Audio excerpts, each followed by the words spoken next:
Hello and welcome to episode 296 of the Clean Energy Show. I'm Brian Stockton. I'm James Whittingham. This week, big oil has gone too far. They're accused of slowing down every damn thing we talk about on the show, and I'm mad as hell. In fact, I'm going to need to take a hit on the Clean Energy Show defibrillator in order to continue the show. A hydroelectric dam in Newfoundland, Canada has frozen over for the very first time. Things haven't been this chilly in Newfoundland since world champion Newfoundland curler Brad Gushu announced his retirement. James, can we insert a different joke here for our listeners outside of Canada? No! I'm starting a new segment called Make James Angry, and I must say, I'm very angry that we have to have this segment this week. And I refuse to get angry because the air in California is now measurably cleaner thanks to electric vehicles. High-resolution satellite data has confirmed local pollution levels are down.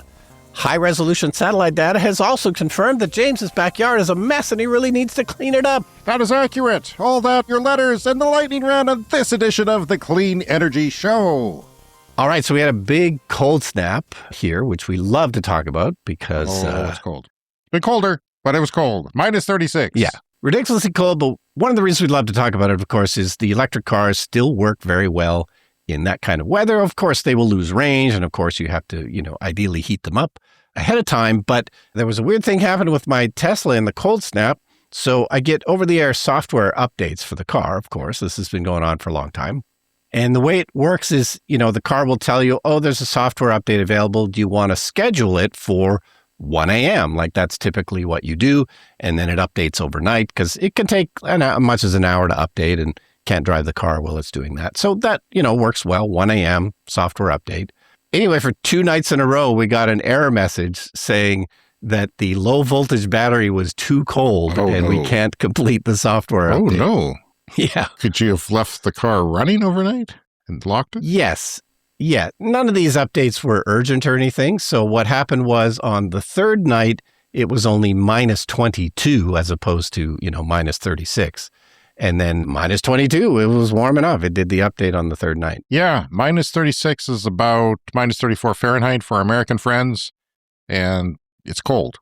I know you guys had a cold snap, but this is really cold. So it's kind of cool that we can test our EVs and tell people how they work in our cold that most people don't have to deal with. They deal with cold a lot of places, but not this cold.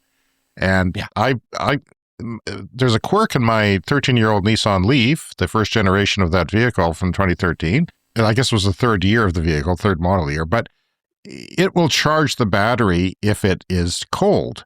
So I have to unplug it in actual cold weather so it doesn't go to 100% and sit there because whenever we can, we'll use the car with the heater in it, the new car, the Chevy Bolt from 2023. And so I'm out there unplugging it in cold weather.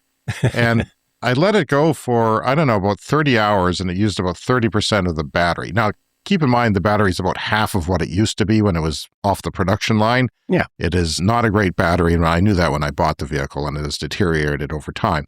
So it's maybe half of that, and then 30% of that just to heat the battery to keep it at operational temperatures, which is minus 17, by the way. Yeah, so you're just unplugging it to save energy because you don't need the car? No, because I don't want to keep it at 100% and sitting there. Right. Because it will, Brian, it'll not charge it just to 100%. It'll charge it to an actual as much as that battery can take. Right. And there's a ceiling on these batteries below and above where it doesn't go so it harms the battery. Well, this, you can, there was times even with the heater where I would drive for a few kilometers before it would even come off of 100%. So I knew that it was beyond the normal 100%.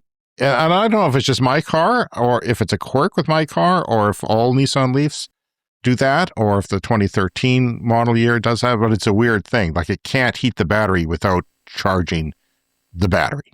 So, but I know other cars don't do that, and I'm sure the modern Leafs don't do that. It's just a quirk. So, and you can go days heating the battery without it plugged in, but it's hard to go on a cruise or something and leave it parked outside in extreme cold like this and not have it, because it'll stop heating it when it gets to 20% of charge. Yeah, and our son needs his gas car plugged in, and we only have a single driveway, so we let him stay in the driveway so he can keep his gas car plugged in with the block heater to keep your engine warm.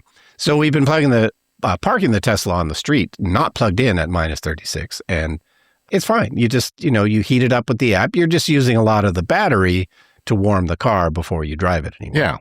And I think the Teslas use more power than my Nissan Leaf, because it's pretty, I think it's like cycles at 300 watts or something like that. Then once it reaches minus 12, it turns off Celsius. And then when it goes back to minus 17, it cycles on again. But yeah, it's just one of those things that you need to learn about with electric cars in cold weather. Everyone's different, so you have to sort of learn, well, what happens when it's cold? Yeah. The Chevy Bolt doesn't heat its battery so much, so it's probably a good idea in the mid-minus 30s to start your car at noon if you're working somewhere and it's not plugged in, because they like it to have it plugged in. The Nissan Leaf is pretty robust, though. I'll say that. Yeah. And it's, although the temperature gauge only goes down to minus 30. It's like, come on, Japan. It gets colder than that. It stops at minus 30. It stops doesn't at go minus lower. 30. It doesn't go lower, yeah. So all my videos of driving at minus 40 make me look like a liar because the dash says minus 30. But yeah, so that's our cold snap for this year, hopefully. It's like the Y2K problem of the not enough digits. Right. All right, we have a follow-up this week. Last week, we talked about New Jersey, which was toughening up the laws for electric bicycles because, of course, they can be quite fast and quite dangerous. People do sometimes get hit and they sometimes get hurt. And shout out to our friend Mike for passing this story along. It's from The Guardian. Amsterdam is now looking to ban fat tire e-bikes specifically. So you've probably seen one of these. Specifically fat bikes. Why? Because they look dangerous? Because they are bigger and heavier. Okay.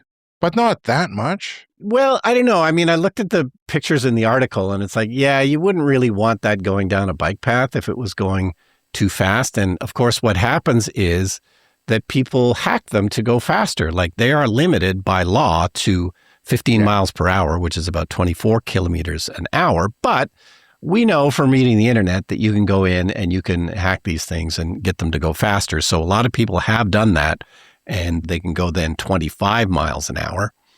It says in the article 5,000 fat bike riders were treated in ER departments last year in the Netherlands. Really? Yes. Fat bike riders? Yes, specifically. Not fat bike riders, but fat bike riders. Yes. In the Netherlands, they just call them fat bikes. I would call it a fat tire bike. And a lot of those are young people aged 12 to 15, according to the statistics. So the head of transport in Amsterdam has said that unorthodox measures are needed and has announced that she will ban these heavy electric bikes from Amsterdam city parks. And Amsterdam, very much a cycling city. 48% of the bicycles sold in 2024 were electric. 13% of those were fat bikes, so they're selling a lot of them. And in Amsterdam, a third of the journeys are made by cycling. So, bikes are a huge, huge thing in Amsterdam. And, I don't think before now anybody was particularly worried about them being dangerous. I'm a little bit mad about that. I think that's biased against it. Because electric bikes have, they have, regardless of the wheel tire size, the frames are robust and hardy and therefore heavy. Yeah. The hub motors are heavy usually. You have to spend a lot of money to get a light e-bike, which is kind of true with normal bikes, but that's amplified with e-bikes. And I don't know that it's necessary. I was a part of the local mountain biking community when fat bikes started coming out, 10, 15 years ago, started to become popular. And some of these guys would buy them. And I think they were designed for beaches. They were designed to go on sand. And then people started using them for winter, and the tire manufacturers started making them studded and just winter tire ready. So if you want to, bike all year here, a fat bike's the way to go. Especially, electric would be nice to have the fat bike to cover the tire. Because if you slip, you can slip on the snow quite easily, and ice, and you go plop, you fall down. That's unpleasant if you're trying to commute to work. Yeah. And, bruised. And of course, these, fat tire bikes, they started before everything was electric. So you can and probably still get a non-electric one. Oh, yes. But it just always seemed weird to me because I would never want a bike that heavy. I always want my bicycles to be light. And they just, from the very beginning, they seemed unnecessarily heavy. Yeah. Well, fat bikes are good for the winter. But you know what? If you got hit by a fat bike, It might be a couple pounds heavier, but the wheel will be softer. But the big rubber tire would be softer. Yeah, sure. If it's running over your skull, then yeah, that'd be great. Well, it'd be like getting hit by an inner tube on the toboggan hill, which happened to me once. I did a complete a complete 360, and I could have broken my neck. It's a terrible thing. Yeah. I don't know how this came up, but there was a clip of a news reporter doing that, getting hit by an inner tube on a toboggan hill. I think I've seen that. Yeah. And they finished their sign off. Yeah, on the ground. I've seen that. All right, so I've got my trusty stopwatch, and here they come down the hill. It looks like Ruben is in the lead, and here comes Al. And Oh, jeez! that was a bad idea. At Riverside Park, Rob Leth, Global News. Heroic and hilarious. I love bloopers like that. All right, so from the CBC, a hydroelectric dam in Newfoundland has frozen over, and this has not happened before. This hydroelectric dam has been around since the 1960s, and we know that there's huge winter storms going on the eastern part of North America. Toronto's been hit, New York, all the kind of major East Coast cities. Well, in Newfoundland, it was very cold, and it froze over. It was called frazzle ice. And I looked this up, and frazzle ice is basically Slurpee ice. It's the consistency of a Slurpee. And in fact, there's a U.S. Why don't they just call it Slurpee ice then? They should call it Slurpee ice. There is a U.S. drink company called Frazzle Ice, and they make like Slurpee-type machines. Yeah. Huh. But there was also bigger chunks of ice as well, and they literally had divers out there getting big chunks of ice out of the water. So really, talk about a horrible job. Divers. How would they deal with an iceberg? Like, what could they possibly do? I mean, chunks of ice big enough that they could, I guess, lift out of the way. But that is extreme. That's a pretty terrible job, and I'm assuming they couldn't be in the water for very long. Seems dangerous too, if you ask me. It seems really dangerous. Yeah. But anyway, there's 7 different generators in this hydroelectric dam, and they all had to be shut down at one point, and they had to put out, energy conservation notices to everybody nearby. These are not massive, million people cities or anything. Right. But, this hydroelectric dam is a major source of power. They were importing power from neighboring provinces, but you can't always get enough, particularly at peak hours. So they advised residents in places like Corner Brook to cut back on their electricity use, to maybe turn the thermostat down a bit, and, don't use things like clothes dryers that use a lot of power. Different cities just kind of shut down some of their city buildings, recreation centers and stuff that were using a lot. This was basically over the weekend, and it sounds like sort of one by one, they were able to get these generators back online. And so everything is working now. But yeah, a very weird problem caused, presumably by more extreme weather that we get because of climate change. So if the frazzle ice is there, what are the divers doing? Drinking it up? I mean, with a straw? Like, what could they possibly do? I don't understand. Yeah, I mean, there was no video of what they were doing, so I can't sort of share any more than that. But they had people working around the clock on the weekend and eventually got things running again. Yeah, I heard there was a plant down. I didn't know it was hydro, and I didn't know it was for this reason. Like, that's quite surprising. I assumed it was just a natural gas plant because those do go offline sometimes, often. Yeah. No, and I think there was concerns about shortages of natural gas, too, in the big sort of cold snap for the East Coast. Plenty of power outages in the United States with the winter storm down there, but nothing terribly catastrophic where people are in threat of dying in their homes, as far as I know so far. Been keeping an eye on that. You mentioned clothes dryers. I'm very proud to announce that I fixed my washing machine. Fantastic. The drain pump in it, I had to take apart the whole thing, and I only cut myself 3 times, one pretty badly, because they don't say that on YouTube when they're telling you how to do it. Wear these gloves. I thought they were just doing it to be techie, but yeah. And they were wearing rubber gloves, which I don't think would protect you, but it's a lot of sharp metal in there, and it's finally starting to heal. But yeah, I'm a hero to my family. $50, repair done. Nice. I was watching a video from Yakutsk. We've talked about this before. There's a channel on YouTube that features Yakutsk. This is the coldest populated city in the world. They get even colder than us, minus 65 Celsius. And they use district heating there, which is very, very important. Makes sense. These big but if it plants breaks down, you're in trouble. That's what they said in the latest video that I watched a couple of days ago was, and if the district heating for the city goes down, the whole city would have to be evacuated. How? I don't know. And is there plumbing? Would the pipes all burst? I mean, what's going to happen there? Yeah, imagine all those apartment buildings. If pipes would burst for sure. Yeah, it would, and then you'd have ice that wouldn't melt for months. We get warm snaps here. Yeah. Sometimes, God willing, hopefully one comes one of these days. But it's cold. But I'm driving the Leaf without a heater. Still love the car. It's working fine. I think I'm getting by just fine. Thank you. Now it's time for Make James Angry. Because I hate this stuff, Brian. So I'm angry. Some things make me angry. You know that. I'm an emotional person. So I reached out to the local EV community to ask about EV infrastructure, how they felt about it here. Because I don't travel in the wintertime, really. I might go to Saskatoon in the fall or the spring, which is a 2.5-hour drive. I don't really vacation in the wintertime. I know you just went out to the mountains not long ago, and you seem to do just fine in your Tesla along the Trans-Canada Highway, but other people have different trips that are off the beaten path. Yeah, and it is always, getting better here and there. A new charging station will open, but we have a vast, vast province with many, many weird corners with tiny little towns.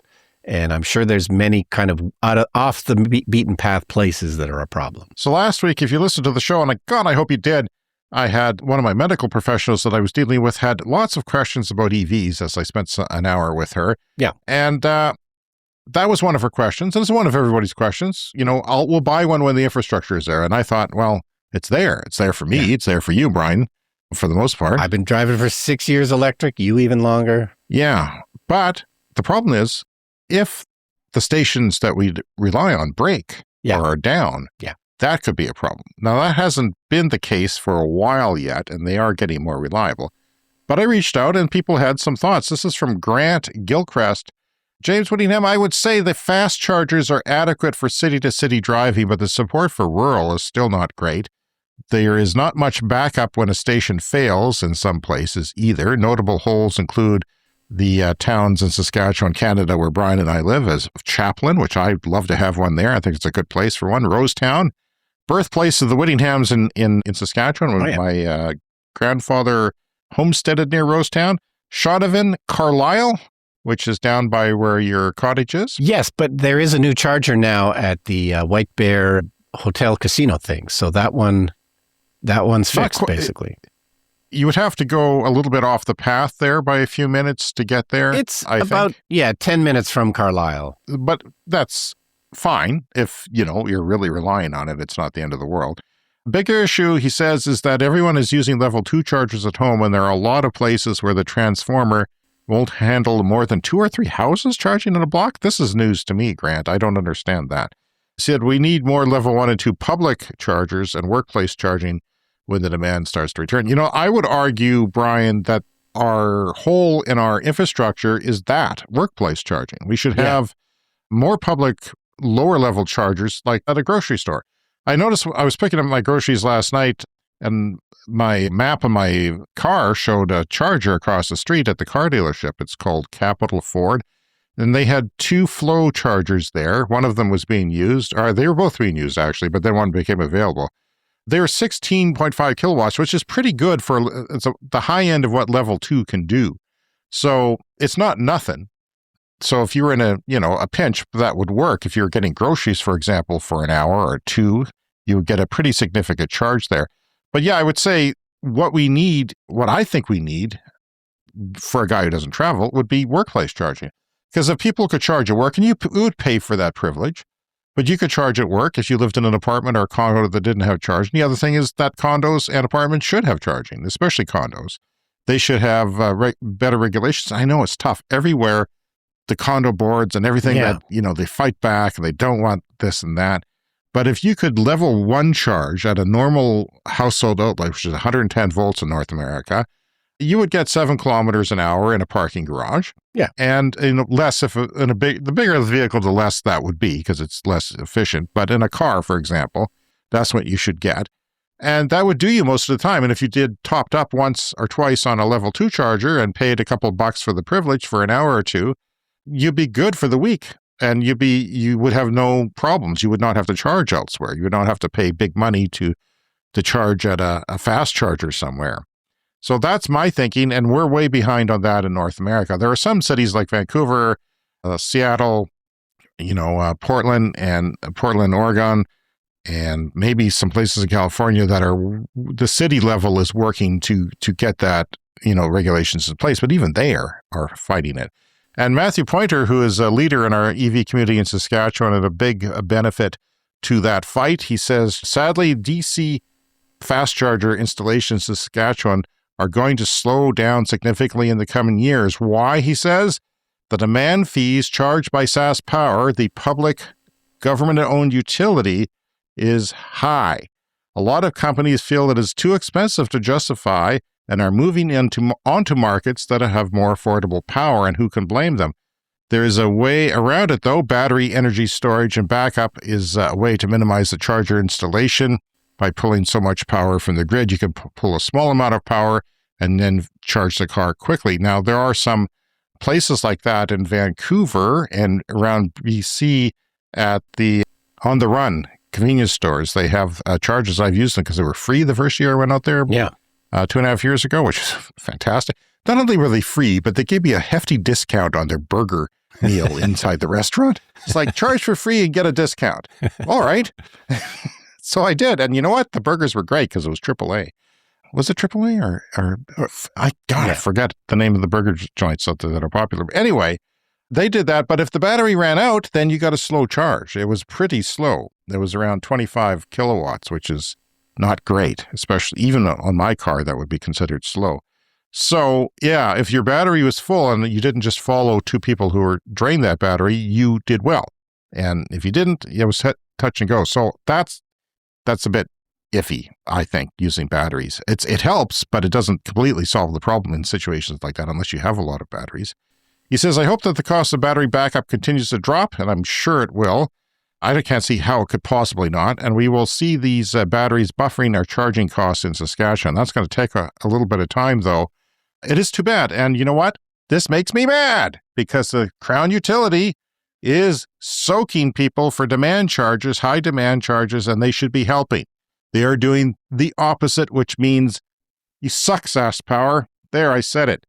And he says, to add a bit more, the secondary highways in rural areas could have better charging infrastructure. Sadly, a lot of these rural centers have declined hosting chargers for all kinds of irrational reasons. So now I'm mad at small towns, especially around here, who are full of SHI you-know-what. So screw you, SaskPower, screw you, stupid people. Not okay. Now, I went to pick up my daughter at school the other day. She came out with her favorite teacher. Yeah. I like her favorite teacher. I like all her teachers. Her teachers are heroes. Yeah. I would build a statue for all of them. They are tremendous people and have helped my children greatly.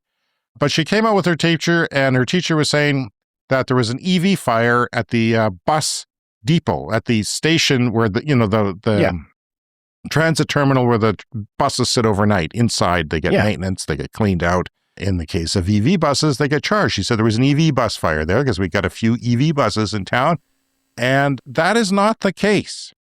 I said, well, that's strange. I haven't heard of that because everyone would be talking about how terrible EVs are. And when I heard about the fire, and I thought, oh, God, I hope it's not an EV fire because we'll never hear the end of it. You know who broke the story? You know who had the most details of the story? That stupid garbage bin company that is the number one news source in our just bins. They had a picture of it, and it was an articulating diesel bus, which they stated in their post that caught on fire. Nobody's saying, oh, we can't have diesel buses because they catch on fire. But they do 20 times as much. All these things catch on fire. I had my Twitter feed had 2 stories in a row about combustion car fires in our area the other day. 2 stories in a row from completely different places. One was a truck, a semi-truck. One was something else. But no, we don't say ban gas. They start on fire, but they do. And her teacher is convinced this is real. And she said it's terrible because it's going to, put a negative light on EVs. Well, no news service has covered it. It is not real. I was going to reach out to City Hall Communications, but I'm not going to waste their time with a stupid rumor that is false. Yeah. So it is wrong. And it was a bus fire on December 28th, and 3 buses were damaged. But that's all. That's all there was. And, it's the negative stories that just catch fire, and the clarifications that come afterwards, they don't stick at all. Yeah, and it's easy to see how this could have happened because, of course, people around here have been talking about the electric buses a lot lately. There was other stories about the electric buses. So, yes, it sort of makes sense that, there's a fire at the bus depot. Somebody just assumes it's an EV fire. They tell their friend, there was an EV bus fire. And then before you know it, that's what everyone thinks. And the same thing with the same person, the same medical professional. She said, I heard EV buses don't work here. That is because the transit union person told our city council that they don't not working. They're not worth it in cold weather. They only work for a couple of hours. And then, the head of the department comes on and says later, a few days later, no, that's not true. Yeah. They work just fine. Yeah. We're happy with them. But around here, you find so many people who are against change, who are against EVs, who think it's a woke culture. It is not. It is a technology. Your iPad's not woke. You're not going to stick with an 8-track player because you think your iPad's woke. Get with it, people. This is stupid. And of course, the negative stuff sticks because a lot of people, like my medical professional, are EV curious. They're thinking about it. Is my next vehicle going to be electric? Maybe it should be. Maybe I'm not a technical person who adapts new things new, but, everybody seems to be talking about them. Maybe that's what I should be getting. The truth is you probably should, but you do have to do a little bit of learning about it. My next bit of rage is for the Ford Motor Company. It is suspected of lobbying over Trump's climate rollbacks. So we're going to get to this later in the show, but, they talk a good game about EVs publicly, then they don't. They don't. So there's a committee in Congress, which is the ranking member is a Democrat in Rhode Island. The Senator Sheldon Whitehouse is expanding the investigation of automakers to include Ford Motor Company.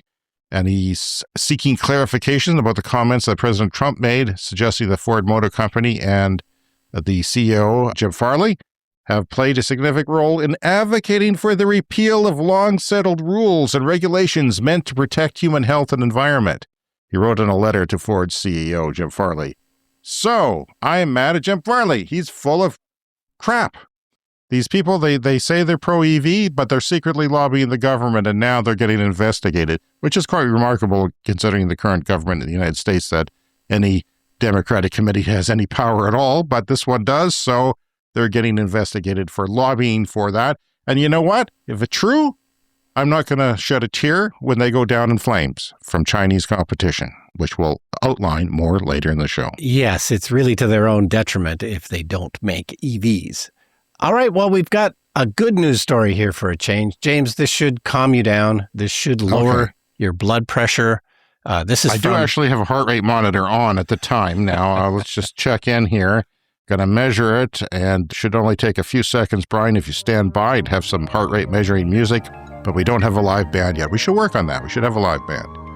Okay? For situations. It's 75. It's a little bit high. It's a little high. It's not, I'm going to have a heart attack, but it's for a resting rate, it should be a bit lower. All right. So yes, from Electrek, EVs are usually framed as a long-term climate solution, which of course they are because we need to reduce greenhouse gas emissions. But cleaner local air is where many of the immediate public health benefits should show up.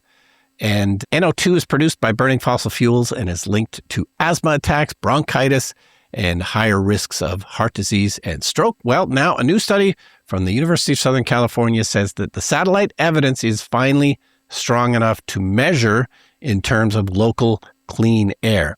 So they found that as more zero-emission vehicles hit California roads, air pollution dropped in nearby neighborhoods.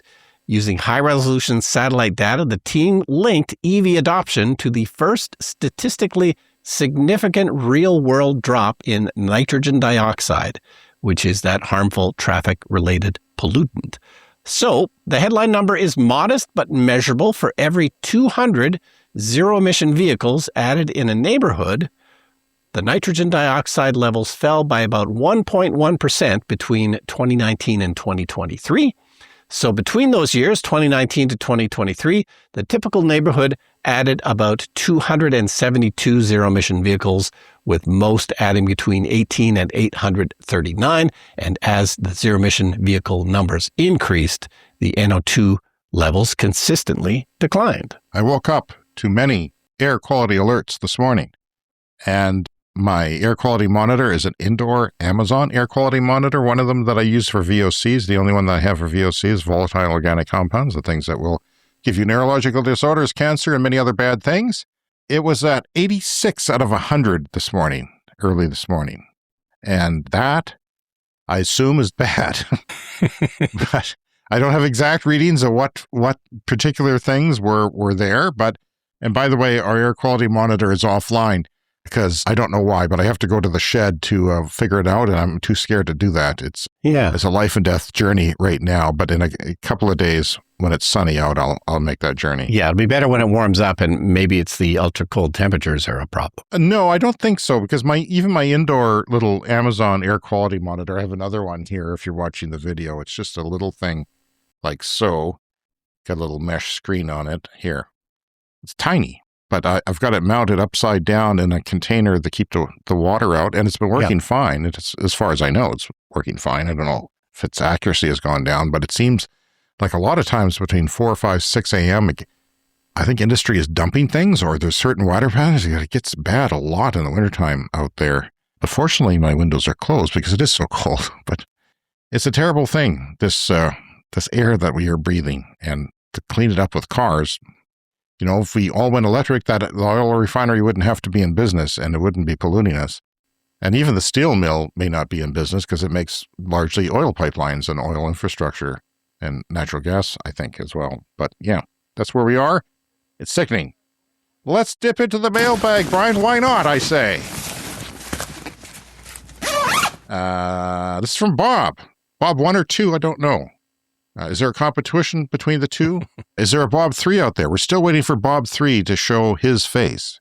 And I know that it can be a competitive world for Bobs, but if you're out there, Bob 3, send us a letter or join our Patreon. It says, "Hi guys, I don't know if you've seen this video, but it seems really impressive to me, BYD's new suspension." And he has a link. Seems to be more benefits to electrifying than just propulsion. I was impressed by the car shaking off snow. Yeah, this car in this video, this BYD car, has independent, because it's electric, and I only do this because it's electric, it has independent electric motors on the wheels, and the car is just shaking the snow off like a dog. Yeah, like a dog. It's wild. But the video, Bob, seems to be one of these AI-voiced videos. I'll play you a clip. It's kind of annoying. At each corner of the car, there is a 3-phase linear electromagnetic motor. Imagine a high-speed It's either that or somebody's trying to pretend they're AI. It's a little too dramatic, but yeah, it's all footage from BYD promoting their independent suspension, which is a very cool thing because they show glasses of water going over bumps, like the road bumps completely go away with this. It's not air suspension. It's anticipating the road and changing instantly. It's quite amazing, actually. We have more listener mail, Brian. Yeah, this one is from Eric. The reason I Googled this is that I saw a story in the local news about the ferry system upgrades and ferry replacements, and the story didn't mention even once that the replacement ferries are going to be electric. That's the kind of world we're living in. Yeah. Why even mention it? It's not such a huge deal anymore. Well, the hope is that they don't mention it because it's so commonplace that they don't need to mention it, but they aren't really commonplace yet, so it seems like a weird omission. I thought that this was curious and wonder why they would choose to leave out that important information. I wonder what your thoughts are about this news story. Keep up the fantastic work on the podcast. And that's from Eric. And electric ferries, always a good thing. San Francisco Bay Ferry.com/reef is where you can find this. So they are doing 150 passenger electric ferries by 2027. They must be small. Zero-emission Treasure Island service, delivery of 400 passenger electric ferries in 2028, opening of a Mission Bay ferry terminal in 2028. There's a seaplane route that they are electrifying. That's different. That's also ahead of what they're trying to do in Vancouver. So that's interesting, 2028. I don't know what their timelines are, and I have not heard anything about that lately. That's where the main passenger seaplane routes on the west coast between Vancouver Island and Vancouver in Canada are electrifying old planes, and they've been testing them, but they can't get certified for paying passengers yet, from what I understand.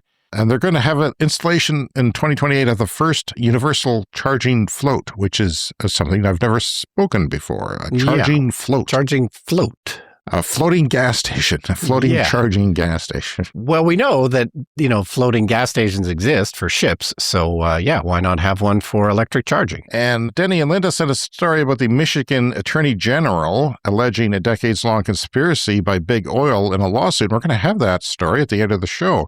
We also post a link to that on our Patreon page publicly. Our Patreon page is our webpage. Yes, some posts are behind paywalls for people who support us, but there are also some public stuff there that we would normally post on social media. And if you want to contact us about anything. We'd like to hear from you. cleanenergyshow@gmail.com. We'll have that at the end of the show, too. If you can't remember and you finish the show and you're ready to write us, cleanenergyshow@gmail.com. Voicemail is speakpipe.com/cleanenergyshow. The Clean Energy Show is an independent podcast, which means we have no corporate overlords, which also means we have no corporate paychecks. So the best way to support us... Which means I have to fix my own washing machine, ultimately. Ultimately, yes. So if you want to give us a little cash, patreon.com/cleanenergypod, as little as $1 a month, and we have various perks, including ad-free episodes, early access, behind-the-scenes material, private updates, verbal shout-outs on the audio podcast, and coming up next is the lightning round. Time for the lightning round. The lightning round is a fast-paced look at the latest headlines in climate, clean energy, and transportation. India has reached a free trade agreement with the European Union representing 25% of global GDP. Pretty significant. Take that, Trump. Our World in Data says the current land use for biofuels, if used for solar, would be enough to power the entire planet's electricity needs that they were in 2024. Just for what we are for biofuels, to put in gas cars, take it away, throw solar panels on there, the whole world's electricity needs will be met. Amazing. Stupid. As for Reuters, fully electric EV sales surpassed gas-powered vehicles in Europe. That's gas only, not diesel. And fully electric, so not plug-in hybrid, but just battery electric vehicles surpassed gas-powered vehicles in Europe for the first time ever in December. This does not include PHEVs either, the plug-in hybrid vehicles, but electrified cars count for 2 out of 3 vehicles sold in Europe. That includes your basic hybrids, which don't save a lot on emissions necessarily, depending on how they are, the mild hybrids, and plug-in electric vehicles as well. So anything that's electrified, 2 out of 3 are not your full-on gas vehicles. And when you get there, Brian, you take off. There's no excuses anymore. Yeah. Everyone's doing it. Xiaomi SU7 outsells the Tesla Model 3 in China for the first time. Why is that significant? Because they developed this car in 3 years. They were a phone maker. Yeah. They were founded in Beijing in 2010. They grew from a software company to a global tech giant known for affordable smartphones, smart devices, and lifestyle products. But their car history didn't begin until 2021, and they released this in 2023 in December. A smart EV sedan designed to rival Tesla and Porsche, rapidly gaining significant orders, and it kind of looks like a Porsche in some respects. It's a beautiful looking car. They ripped off the Porsche, let's face it, in their design. Barely 3 years from birth to beating Tesla. That's why I don't see a future for a lot of car companies that exist now, because if a smartphone maker can do that in China and make a compelling car that is so compelling it is outselling the Model 3, which is a pretty compelling car, especially in China where you don't care about the politics of the CEO, then that's crazy. Time for a CES Fast Fact. The Sandy Gigafactory for electric heavy-duty trucks in China can deliver trucks ordered 5 days after you order. They'll come to you 5 days after you order. And it's manufactured to specifications in 5 days and sent to you. And they can achieve 817 kilometers range with one single charge. And China sold 224,000 extended or electric heavy-duty trucks this year. And that is up, as we've said before, 173% year on year. which is a crazy, crazy takeoff of that market. Yeah, electric semis and other big trucks, the sales have taken off immensely in many places, but particularly China. Washington State is on track to host the first pumped hydro project in the U.S. that has been built in the U.S. in decades. The U.S. hasn't seen a pumped hydro. This surprised me. I thought they were decades. They were doing it decades ago, and now this is the first one, and it's going to happen, probably on track to happen in Washington State. A new 2.4 gigawatt hour adiabatic compressed air energy storage plant is now operational in Jiangsu province in China. The large-scale plant uses molten salt and pressurized thermal water storage to achieve high efficiency, with power generated through two 300 megawatt units, which is about the size of a small modular nuclear reactor. Two of these are using compressed air. Yeah. You don't hear a lot about that. It's technology, but you don't see it commercialized a whole lot. Yeah. Every once in a while you hear a story about this, and you can just compress air in a tank and then release the air, like releasing the air from a balloon, and you can use that air to turn a generator. It's another kind of battery. The Polish government is sending 379 power generators to Ukraine, where Russian attacks have left many without heat and power. It's cold. And, of course, Russia is attacking the power to break the will of the Ukrainian people. The city of Warsaw is providing an additional 90 generators, while public appeal has raised 1.6 million euros to buy more equipment. Go solar, go batteries, Screw Putin.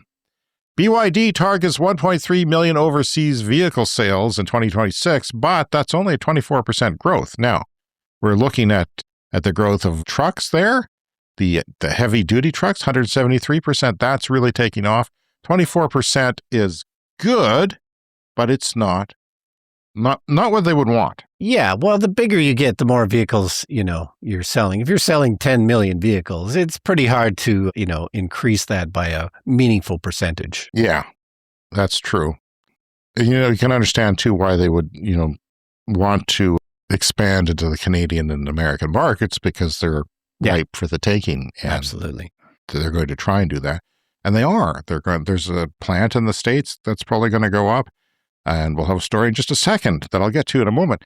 Japan has suspended operations at the world's largest nuclear power plant hours after its restart, its operator has said. An alarm sounded during the reactor startup procedures at, oh God, forgive me, Japanese listeners, can't even.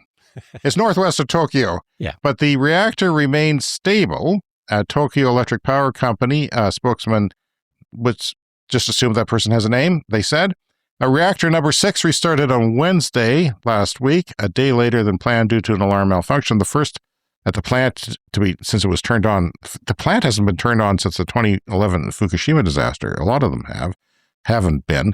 Japan shut down all 54 of its reactors, you'll recall, after a 9.0 magnitude earthquake triggered a meltdown at Fukushima 15 years ago, causing one of the worst disasters of nuclear plants in history. Sherry, that's one of the big automakers in China, is opening hiring in Canada as it moves to be the first here after the big tariff deal between Canada and China, which is now, as I predicted, Brian Stockton irked Trump. We finally heard from Trump. Not in time for our deadline for our last show, but yes, it finally got to him that maybe this wasn't good for his country. Waymo has launched its robotaxi service in Miami. So look out, Miami. There can be robotaxis around. The world's largest battery maker, CATL, has launched a new line of sodium-ion batteries. Brian, look at these specs. 10,000 charge cycles compared to that 1,000. Yeah, typically it's 1,000, but sodium-ion we know can last much, much longer than current batteries. And they are manufacturing these. This is not an announcement for the future. They are now announcing the start of the manufacturing. This is the second generation of these batteries, and they're going to have a lot more uses for them. Get this, we were talking about cold weather earlier. Well, at minus 40, without heating the battery, we're not talking about my car that heats the battery in minus 40. It will have 90% of its capacity at 40 below Celsius. Yeah. So without even heating it, it's going to have 90%. You throw a little bit of heat in there, it's probably going to be higher than that.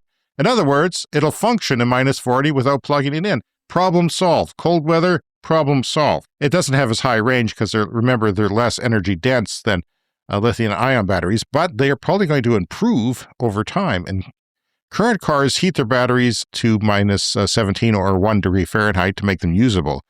So sometimes you have to plug them in if your battery's not fully charged. And this will come at a really low cost, $10 to $19 per kilowatt hour of storage, which is about 4 times cheaper than lithium-ion batteries. Now, it's not that now, but they are saying that they're already a bit cheaper than lithium-ion in certain applications, like energy storage for power grids. And we'll see that there's a pathway to get there pretty quickly to 10. Yeah, it's over, buddy. It's over. Gas, everything, over. Tell your skeptical relatives that it doesn't require nickel or cobalt either. You know, your conservative relatives who are suddenly concerned about the mining of rare earth materials, these batteries don't require nickel or cobalt, and cobalt can be controversial because of how it is employed young people and kids to do it. And finally this week, Michigan has just launched a historic lawsuit against big oil, and it is not about pollution. What started as a climate investigation uncovered a decades-long effort to block renewable energy and protect fossil fuel dominance, which makes me angry. It makes me have to take another hit of the Clean Energy Show defibrillator to keep going. According to the state, oil companies weren't just shaping public opinion, they were shaping the market. Michigan alleges the industry spent more than 50 years working to suppress clean energy competition and rig the energy system in its favor. Investigators say they set out to understand the financial damage caused by climate misinformation. Instead, they uncovered what the Attorney General of Michigan now calls one of the most successful antitrust conspiracies in U.S. history. And you know what? There's been a few.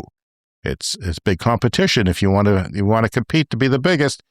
This lawsuit could change things, Brian Stockton. Michigan's Attorney General filed an antitrust lawsuit against 4 major oil companies last Friday, including, well, all the big majors.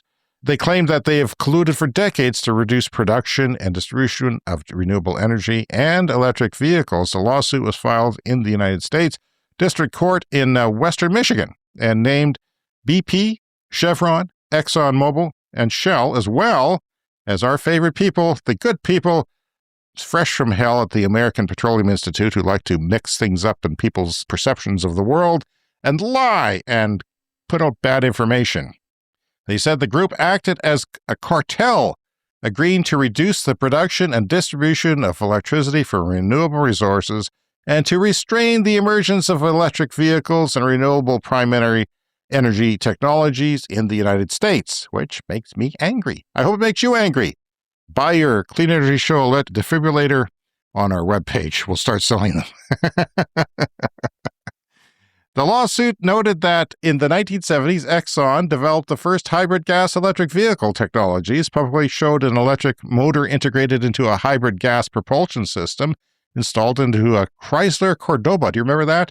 Do you remember who sold those on TV? Was that Ricardo Montalban? Ricardo Montalban, yeah. I knew you'd remember that. Right, and it had rich Corinthian leather. Cordoba. To drive it is to experience the pleasure of a truly roadworthy automobile in the Chrysler tradition of luxury.